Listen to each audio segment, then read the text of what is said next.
Assalamualaikum warahmatullahi wabarakatuh. Alhamdulillahirabbil alamin.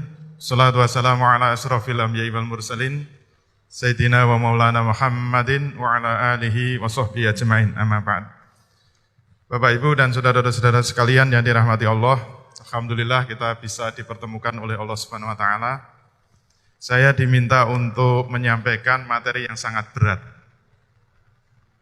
Judulnya adalah totalitas hijrah. Ini sangat berat bagi saya karena saya sendiri merasa belum total dalam hijrah. Tapi untuk memudahkan bagaimana agar kita bisa total dalam hijrah, saya membagi dua. Hijrah ini bisa kita bagi dua. Hijrah yang pertama adalah hijrah untuk melaksanakan perintah Allah, melaksanakan kewajiban-kewajiban dari Allah. Ini hijrah yang pertama. Insya Allah untuk hijrah yang pertama ini lebih mudah. Pengalaman saya pribadi, menjalankan perintah-perintah, kewajiban-kewajiban itu insya Allah lebih mudah.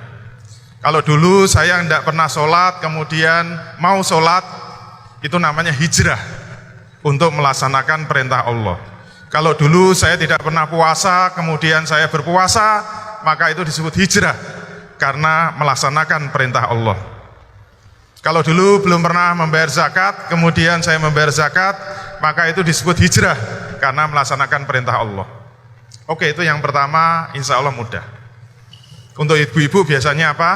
Dulu tidak pakai jilbab, kemudian memakai jilbab, insya Allah ini lebih mudah melaksanakan perintah Allah.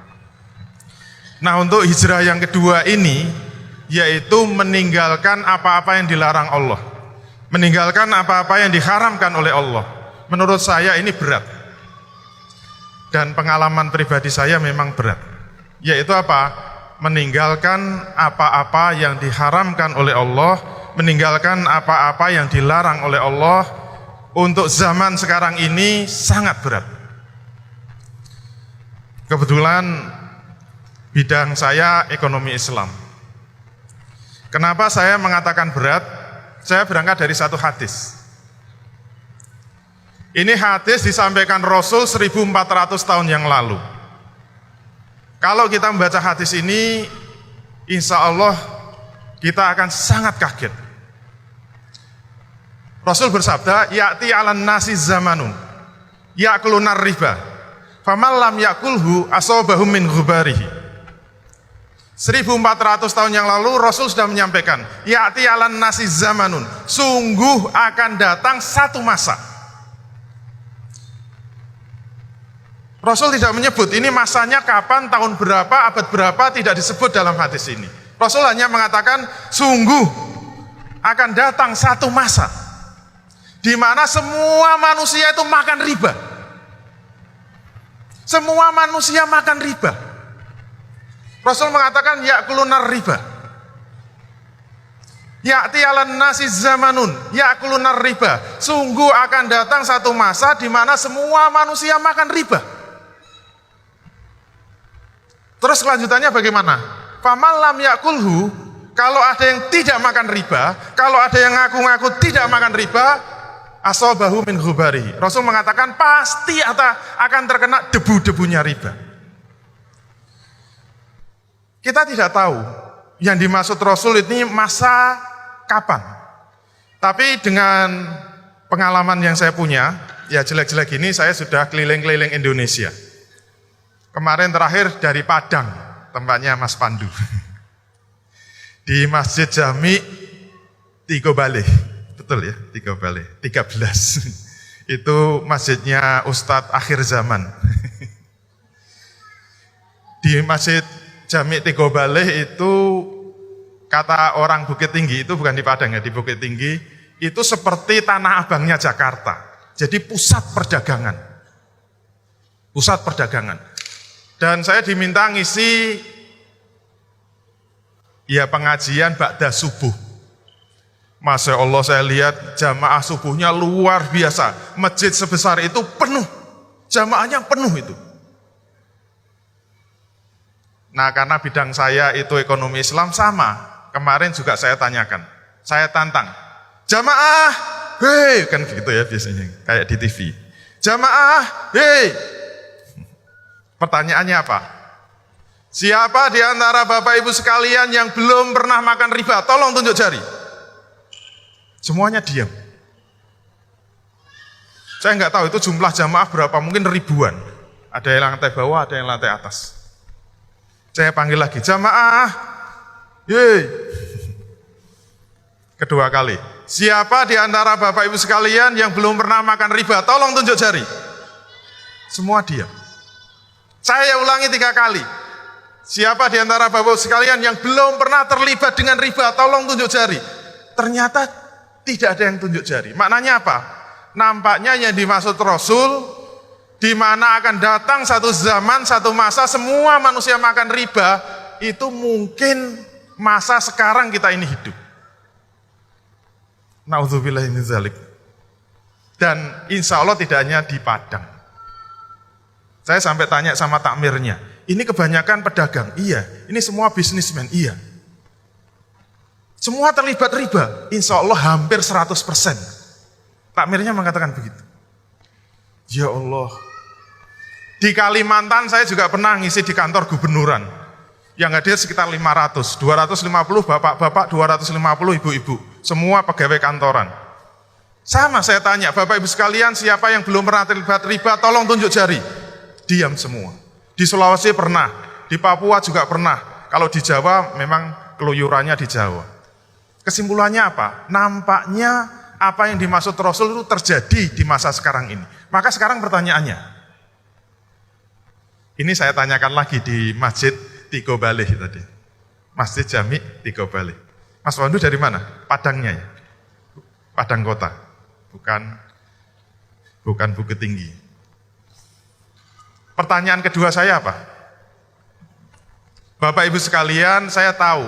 Bapak Ibu sekalian pasti sudah tahu hukum riba itu haram. Sekarang pertanyaan kedua, sudah tahu riba haram, kenapa masih mengambil riba? Sudah tahu riba itu haram, kenapa masih memberikan riba? Sudah tahu riba itu haram, kenapa masih juga terlibat dengan riba? Tolong dijawab. Ternyata semuanya diam. Kemudian saya ulangi lagi, Bapak Ibu sekalian tolong dijawab. Sudah tahu riba itu haram, kenapa masih mengambil riba?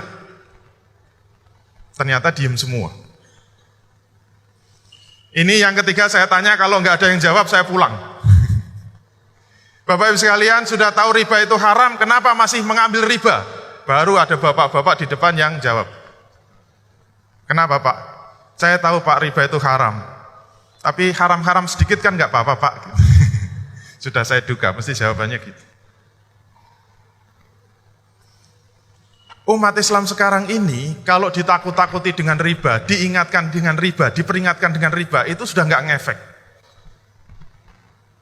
Seakan-akan sudah tidak takut sama sekali. Saya tahu riba, tapi riba sedikit nggak apa-apa, nanti taubat juga selesai gitu loh.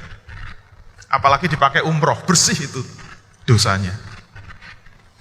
Maka kemudian saya tawari, Bapak Ibu sekalian, mau nggak saya bacakan ayat riba lengkap? Tidak hanya secuil ayat yang biasa dipakai, selalu dibacakan oleh ustadz-ustadz kita, yaitu apa? Al-Baqarah 275. Al-Baqarah 275 itu biasanya yang dibaca hanya secuil ayat. Wa ahallallahu al-bai'a wa harrama riba. Allah telah menghalalkan jual beli dan mengharamkan riba. Ini insya Allah anak-anak kecil sudah hafal. Maka saya tawari, Bapak Ibu sekalian, mau nggak saya bacakan Al-Baqarah 275 lengkap dari awal sampai terakhir? Dari kalimat pertama sampai kalimat yang kelima. Ini ayat ada 5 kalimat.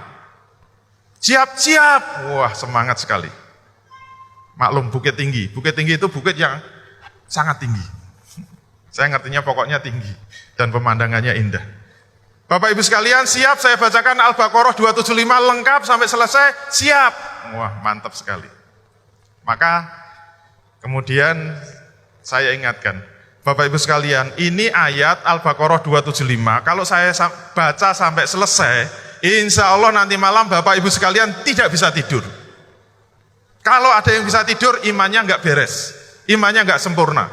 Siap saya bacakan? Siap. Duh, lemes. Mau nggak saya bacakan Al-Baqarah 275? Mau. Kalau yang di sini mau? Siap? Al-Baqarah 275? Baik. Kalimat pertama. Allazina ya'kuluna riba la yaqumuna illa kama yaqumul ladzi yatakhabbathu syaitanu minal mas. Orang-orang yang makan riba tidak dapat berdiri, melainkan seperti berdirinya orang yang kerasukan setan lantaran menderita penyakit gila. Nah, yang menarik dari kalimat pertama ini apa? Ada kata-kata la yaqumuna, tidak dapat berdiri. Ini menarik kenapa? Karena kalau kita lihat faktanya, kita tidak pernah menjumpai hubungan makan riba dengan berdiri saja tidak bisa. Tapi kenapa Quran mengatakan orang-orang yang makan riba itu tidak dapat berdiri? Faktanya kan orang tukang makan riba malah berdirinya gagah-gagah kan, bajunya bagus-bagus, mobilnya mewah-mewah. Siapa? Mohon maaf para pegawai bank. Mohon maaf. Kita tidak pernah melihat faktanya, apa hubungannya makan riba dengan berdiri saja tidak bisa, kecuali harus lihat tafsirnya. Kalau kita lihat tafsirnya, salah satunya tafsir bil ma'thur, tafsir dari penjelasan Rasul. Ternyata saya baca dalam satu kitab, Rasul pernah menjelaskan. Ini terjemahannya saja. Rasul mengatakan, pada waktu aku dimi'rajkan ke langit, aku melihat sekelompok orang yang diinjak-injak oleh para pengikut Fir'aun. Mereka diberdirikan di dekat tepi api neraka. Mereka berkata, wahai Rob kami jangan pernah terjadi kiamat, wahai Rob kami jangan pernah terjadi kiamat, wahai Rob kami jangan pernah terjadi kiamat. Berarti ini belum kiamat. Nah, yang menarik apa dari hadis tadi? Kenapa mereka sampai diinjak-injak pengikut Fir'aun? Ternyata mereka ini sekelompok orang yang perutnya membesar sebesar rumah. Sehingga mereka berdiri saja tidak bisa. Terjawab. Kenapa tidak bisa berdiri? Karena perutnya membesar sebesar rumah. Kemudian Nabi bertanya kepada malaikat Jibril, karena yang mendampingi kan Jibril. Wahai Jibril, siapa mereka itu? Nah, jawabannya ini yang mengagetkan. Jibril menjawab, mereka adalah para pemakan riba dari kalangan umatmu. Berarti umat Nabi Muhammad SAW. Kemudian Jibril mengutip ayat tadi, la yakumuna illa kama yakumul ladzi yatakhabbathu syaitanu minal mas. Yang mereka tidak dapat berdiri, melainkan seperti berdirinya orang yang kerasukan setan, lantaran menderita penyakit gila. Terjawab sekarang, kenapa ada umat yang besok tidak dapat bangkit, tidak dapat berdiri? Nanti kita lihat dalam riwayat lain, besok ketika hari pembangkitan, semua manusia dibangkitkan dari kuburnya. Semua manusia bangkit, semua manusia berjalan menuju satu titik di padang mahsyar. Satu-satunya kelompok manusia yang tidak bisa bangkit adalah para pemakan riba. Kenapa? Karena perutnya membesar sebesar rumah. Terus rumahnya sebesar apa? Tergantung kredit rumahnya kan. Kalau kreditnya tipe 36 berarti ya nanti perutnya 6 kali 6 ukurannya. Kalau kreditnya tipe 70 ya mungkin 7 kali 10 meter. Tapi sayangnya isinya bukan rumah. Kalau isinya rumah masih bisa diwariskan kan. Ini masih di alam kubur ya. Ternyata kata Nabi, kenapa mereka tidak bisa bangkit? Karena perutnya membesar sebesar rumah dan isinya adalah ular-ular berbisa yang bisa terlihat dengan jelas dari luar perut mereka. Ternyata isinya bukan rumah. Ternyata isinya ular-ular berbisa sampai sebesar rumah. Sehingga mereka ketika dibangkitkan di padang mahsyar tidak bisa bangkit. Kalau jalan kayak suster ngesot, gak bisa jalan. Siapa mereka itu? Para pemakan riba. Nah, ini baru kalimat pertama. Wah, tinggal 5 menit. Berarti satu kalimat 1 menit. Sekarang kalimat kedua apa? Mengapa mereka harus disiksa seperti itu? Maka kalimat kedua dari Al-Baqarah 275, Allah mengatakan, "Dzalika bi annahum qalu innamal bai'u mithlu riba." Keadaan mereka yang demikian itu disebabkan karena mereka mengatakan bahwa jual beli sama dengan riba. Siapa yang ngajari itu? Pasti dosen ekonomi. Siapa? Ya kayak saya. Gara-gara diajari di Fakultas Ekonomi, jual beli sama dengan riba, itulah yang membuat semua umat Islam sekarang terjebak riba. Kenapa pakar ekonomi mengatakan jual beli sama dengan riba? Kita ambil contoh sederhana. Misalnya kita dagang, kulaan sepeda motor. Harga kulaknya 10 juta. Kemudian kita jual 11 juta. Maka orang ekonomi mengatakan modalnya berapa? 10 juta. Keuntungannya berapa? 1 juta. Terus sekarang apa bedanya? Kita punya uang 10 juta, kita pinjamkan selama 1 tahun. Bunganya 1 juta, jadi kembalinya 11 juta. Berarti modalnya berapa? 10 juta, keuntungannya berapa? 1 juta. Sama apa beda?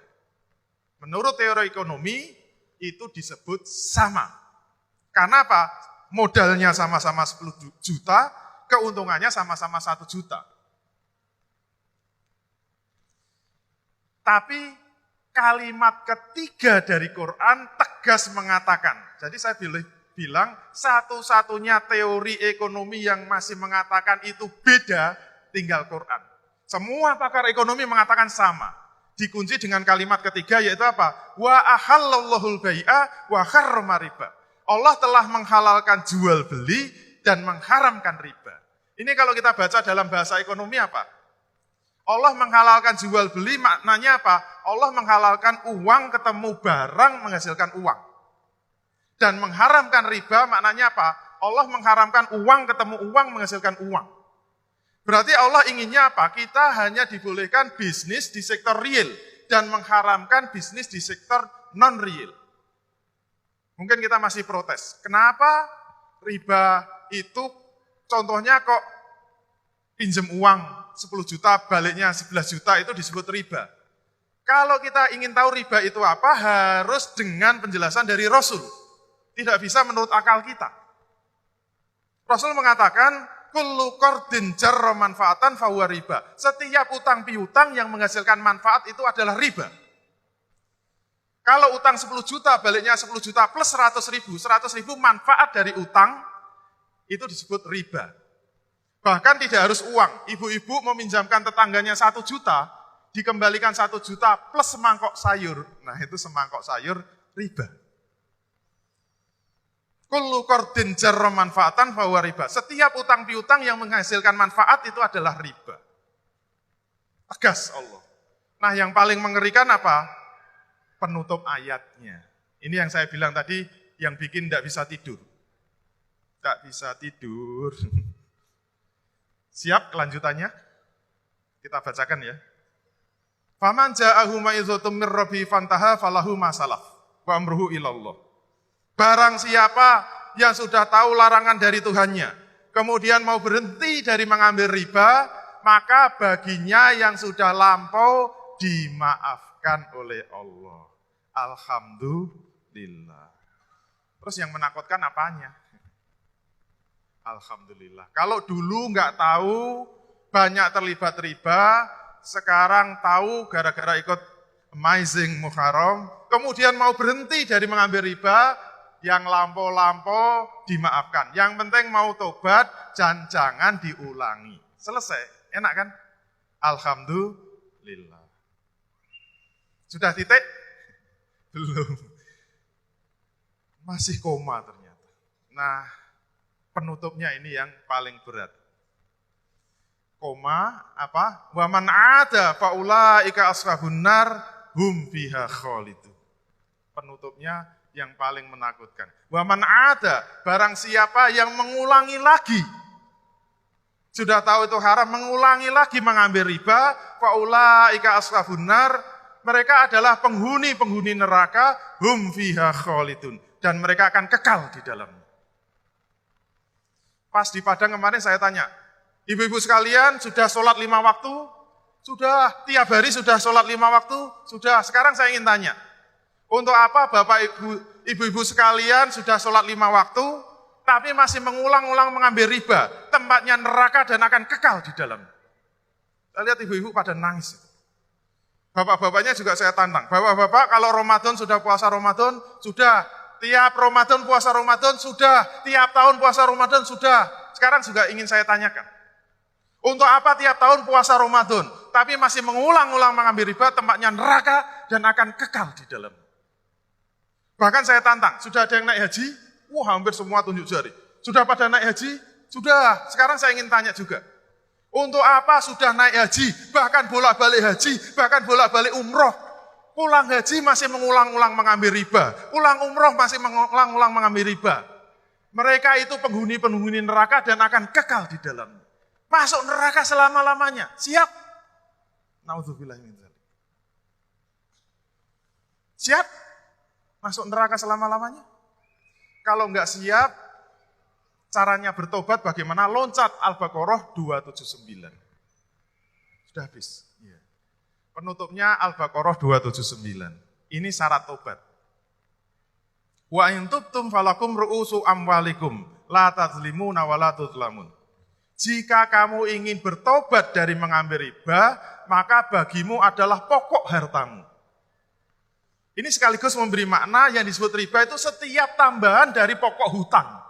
Setiap tambahan dari pokok harta itu disebut riba. Maka kata Allah, menurut firman Allah, yang disebut bertobat itu apa? Kembalikan utang-utangnya itu pokok hutangnya saja. Kalau ada tambahan dari pokok hutang disebut riba. Maka kalau kita ingin bertobat, bersih dari riba, caranya tobat bagaimana? Kembalikan pokok hutangnya, la tazlimuna wa la tuzlamun. Kata Allah, kamu tidak menzolimi dan tidak dizolimi.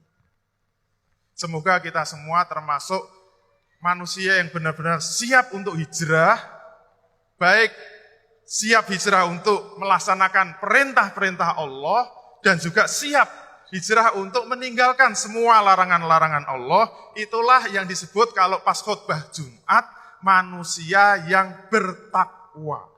Manusia yang bertakwa itu manusia yang berhijrah secara total, yaitu siap melaksanakan semua perintah Allah dan siap meninggalkan semua larangan Allah. Semoga ada manfaatnya. Wal afu minkum billahi taufiq wal hidayah. Assalamualaikum warahmatullahi wabarakatuh.